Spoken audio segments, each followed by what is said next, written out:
বিসমিল্লাহির রহমানির রহিম। সকল প্রশংসা আল্লাহর, সকল ক্ষমতার মালিক আল্লাহ মহান। আসসালামু আলাইকুম আমার প্রাণ প্রিয় সকল আপনজন, কেমন আছেন?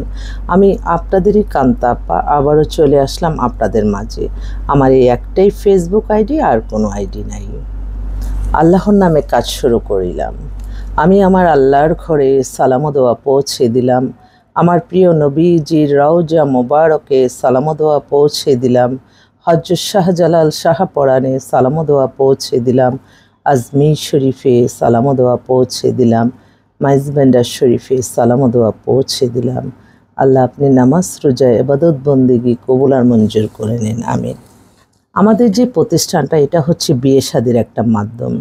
আপনাদের অনেকের ঘরেই বিবাহযোগ্য ছেলে মেয়ে আছে, হয়তো বিবাহর কথা ভাবছেন। আমার ভিডিওটা যদি চোখে পড়ে অবশ্যই আপনারা কল করে আমাদেরকে দায়িত্ব দিতে পারেন। আমাদের হোয়াটসঅ্যাপ নাম্বারটা বলে দিচ্ছি, 01971860261। আরেকটি কথা, যেহেতু এখন সামাজিক যোগাযোগের মাধ্যমে আমরা সবাই হাতে হাতে সব কিছু পেয়ে যাচ্ছি, তো ইদানিং আমি দেখলাম যে যারা বেশি সামাজিক যোগাযোগের মাধ্যমে বেশি আসক্ত হয়ে যায়, তাদের কিন্তু মানসিক রোগীও হয়ে যাচ্ছে। সেজন্য আমি সবাইকে অনুরোধ করব, বেশি বেশি ফেসবুকে বা সামাজিক যোগাযোগের মাধ্যমে বেশি ব্যক্তিগত কোনো তথ্য না আনাই ভালো। আমি যা দেখলাম, তো অনেক সময় দেখা যায় মানুষ কিন্তু ছোটোখাটো ব্যাপারেই মানুষ বিপদে পড়ে যায়। সেজন্য আগে থেকে সতর্ক করতে হয় সব ব্যাপারেই। আমি সবসময় চেষ্টা করি মানুষের জন্য যেটা কল্যাণকর, মানুষের জন্য ভালো, সেটা আমি ডিসপ্লে করব। এবং আমি আমার প্রফেশন, সততা, মেধা, পরিশ্রম দিয়েই আমি কাজ করতে চাই। এবং সবসময় মনে রাখতে হবে, আমাদের জীবন মান পরিচালনা সব কিছু যদি আমরা আল্লাহর সন্তুষ্টি লাভের আশায় আমরা করি, তাহলেই দেখবেন জীবন পরিপূর্ণ। কারণ আমরা অনেকেই আছে মিথ্যা কাল্পনিক গল্প বানিয়ে বিভিন্ন মানুষকে হয়রানি করি, বিভিন্ন মানুষকে ওই খারাপ কিছু শিখাই। তখন কিন্তু এটা কিন্তু সবসময় মনে রাখতে হবে, আল্লাহ সব দেখতেছে এবং আল্লাহ এটারও গুনাহ হবে। গুনার চিন্তা যে করবে কখনো কোনো খারাপ কাজ করতে পারবে না, আমার বিশ্বাস। তো অনেকেই আছে, একজনের বিখ্যাত সমাজের অনেক বিখ্যাত মানুষের ছবি দিয়ে আইডি খুলে মেসেঞ্জারে কথা বলে। আমার মেসেঞ্জারে আপনারা আমি আরেকটা বুঝি না যে এখনকার যুগে এত মেসেঞ্জারে কি, সবাই তো ব্যস্ত জীবন, এই মেসেঞ্জারে চ্যাটিং করে না দেখে না বুঝে পরে ধরা খায়। আমি সেজন্য বলি সবাইকে, টিভি চ্যানেলের নিচে যেই নিউজটা দেখবে সেটা বাস্তব। আর যদি কেউ মেসেঞ্জারে কল করে আপনি ভিডিও কল কথা বলবেন, তখন দেখা যাবে ভিডিও কলে আর আসবে না, তার মানে সেটা ফেক। অবশ্যই এগুলি ছোট ছোট ব্যাপারগুলি আমাদের প্রত্যেকেরই উচিত এগুলি একটু জানিয়ে দেওয়া। কারণ একটা মানুষ বিপদে পড়ার আগে যদি সে একটু জ্ঞানটা ফিরে, তখন কিন্তু সে আর বিপদে পড়ে না। মানুষ ইদানিং বেশিরভাগই কল্পনার জগতে বসবাস করে, কল্পনায় বাস্তবে কিছুই না। এই চতুর্দিকে শুধু কোটি টাকার কোটি কাজ, এই সেই, মানে একটা হুলস্থুল ব্যাপার, কিন্তু বাস্তবে কিছুই না। তো সেজন্য সত্যটাই সবসময় জানাবেন। আর আমার সবচেয়ে কষ্ট লাগে, মানুষ কিভাবে একটা মানুষ সম্পর্কে মিথ্যা কাল্পনিক গল্প বানিয়ে ছেড়ে দিয়ে এটা দিয়ে ভিউ নেয়। এগুলি কিন্তু সমাজের নষ্ট হয়ে যায়। সমাজ এগুলি দেখে কোনো কিছু তো শিক্ষামূলক না। অনেকেই আছে, এই যে আমরা বলি যে ধূমপান নিষেধ, এসে কিন্তু টিভিতে ছবিতে আবার কিভাবে ধূমপান করে সেগুলি দেখায়, তখনই কিন্তু মানুষের এটা, আমরা তো বেশিরভাগই নেগেটিভ, যেটা মানে নিষিদ্ধ জিনিসই বেশি মানুষের আকর্ষণ থাকে দেখলাম। তো সেজন্য এগুলি মানে আমরা নিজেরাই যদি একটু বিবেকবান হয়ে যে কোনটা করলে মানুষ শিখলে মানুষের কল্যাণ হবে, এই চিন্তাটা সবার ভিতরে থাকতে হবে। আর যে যার প্রফেশন, যেমন আমার এই প্রফেশনটা, আমি এটা মনে করি যে এটা এমন একটা ব্যাপারটা প্রত্যেকটা ঘরে ঘরেই থাকে। সেজন্য কিন্তু আমি সবাইকে আমন্ত্রণ জানাচ্ছি, আহ্বান করছি, আমার অফিস সরাসরি ভিজিট করে যেতে পারেন, সরাসরি দেখে তারপরে আপনারা আমাকে দায়িত্ব দিতে পারেন। কারণ ভার্চুয়ালি কিন্তু সব কিছু হয় না।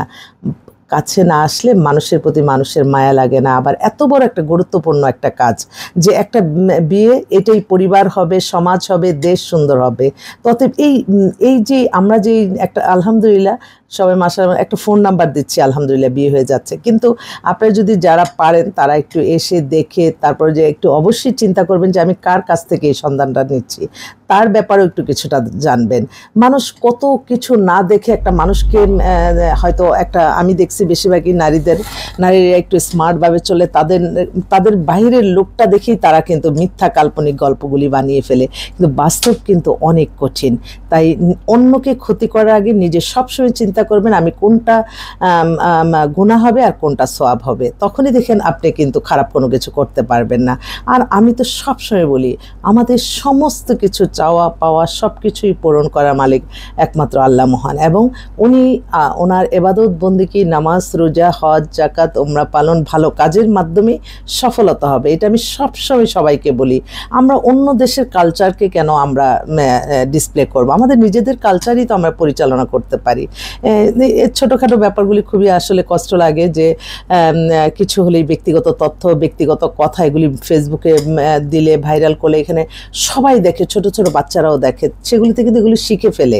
তো সেজন্য খারাপ কোনো কিছু আমরা ভাইরাল করবো না, ভালোর সাথে থাকবো, আল্লাহর পথে চলবো, আল্লাহর আদেশ নিষেধ মেনে চলবো, আলহামদুলিল্লাহ, তাহলেই ভালো। অন্যকে ক্ষতি করে না, অন্যকে ধ্বংস করে না, নিজের পরিশ্রম করেই এগিয়ে যেতে হবে, এটা সবসময় মাথায় রাখতে হবে। সত্যের পথে থেকে হয়তো অনেক কষ্ট, কিন্তু আপনি ভালো থাকবেন, এটা একদম বাস্তব, এটা সবসময় মনে রাখবেন।